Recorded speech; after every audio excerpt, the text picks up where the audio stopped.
Hello friends, welcome to cooking with Chandu. ఈరోజు మన recipe వచ్చేసి బనానా కేక్. అన్ని ఇంట్లో ఉన్న పదార్థాలతోనే ఈ కేక్ని అయితే మనం ఇప్పుడు ప్రిపేర్ చేద్దాం. ముందుగా ఎడాల్పుగా ఉండే ఒక పాత్ర తీసుకొని అందులోకి ఒక స్టాండ్ని పెట్టుకొని 10 నిమిషాల పాటు లో ఫ్లేమ్లో ప్రీహీట్ చేసుకోవాలి. ఆ తర్వాత అడుగు మందంగా ఉండే గిన్నెకి ఇలా ఆయిల్ అప్లై చేసుకోవాలి.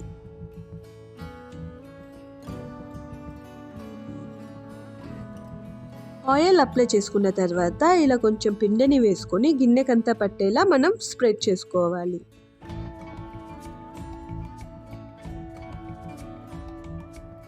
ఇలా స్ప్రెడ్ చేసుకున్న గిన్నెని అలానే పక్కన పెట్టుకోండి.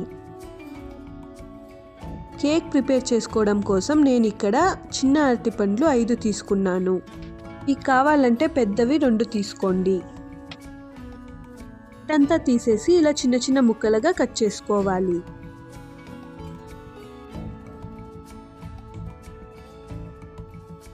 మనం ఇలా కట్ చేసుకున్న ముక్కలని మిక్సీ జార్లోకి వేసుకోవాలి.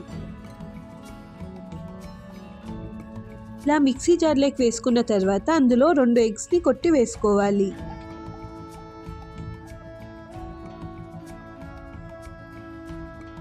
ఎగ్ ఇష్టం లేని వాళ్ళు ఈ ప్లేస్లో కర్డ్ అయినా వేసుకోవచ్చు.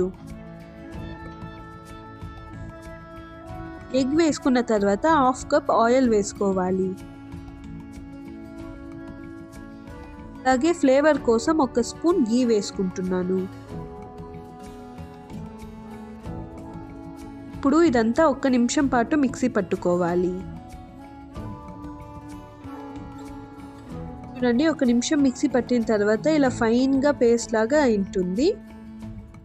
ఇప్పుడు అందులోకి 1 కప్పు బెల్లం వేసుకోవాలి.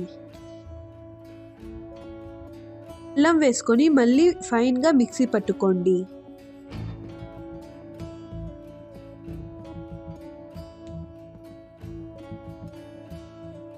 ఇలా మిక్సీ పట్టుకున్న తర్వాత 1 కప్పు గోధుమ పిండిని వేసుకోవాలి.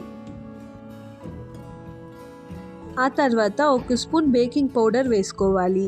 బేకింగ్ పౌడర్ లేని వాళ్ళు ఈ ప్లేస్లో ఈనో అయినా వేసుకోవచ్చు. అలాగే 1/2 స్పూన్ వంట సోడా వేసుకోవాలి.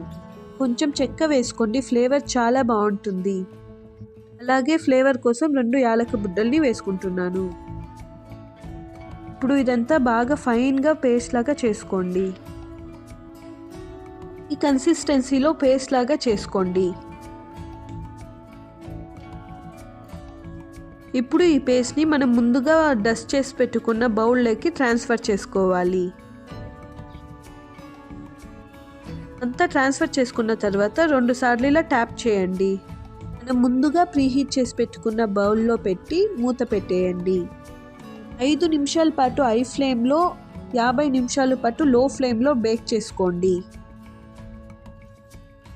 50 నిమిషాల పాటు నేను ఇలా చెక్ చేస్తున్నాను. ఇలా ఏదైనా చాకు లేదా స్పూన్తో చెక్ చేసి చూడండి. ఏం అంటుకోకుండా ఉంటే కేక్ బేక్ అయినట్టే. చల్లారిన తర్వాత ఇలా ఎడ్జెస్ని ఫ్రీ చేసుకొని ప్లేట్లోకి తీసేసుకోండి.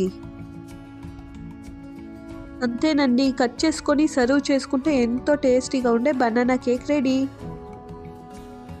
మీ ఇంట్లో ఉన్న పదార్థాలతోనే ఈ విధంగా ట్రై చేయండి, చాలా టేస్టీగా ఉంటుంది. ఈ వీడియో నచ్చితే లైక్ చేసి సబ్స్క్రైబ్ చేయండి.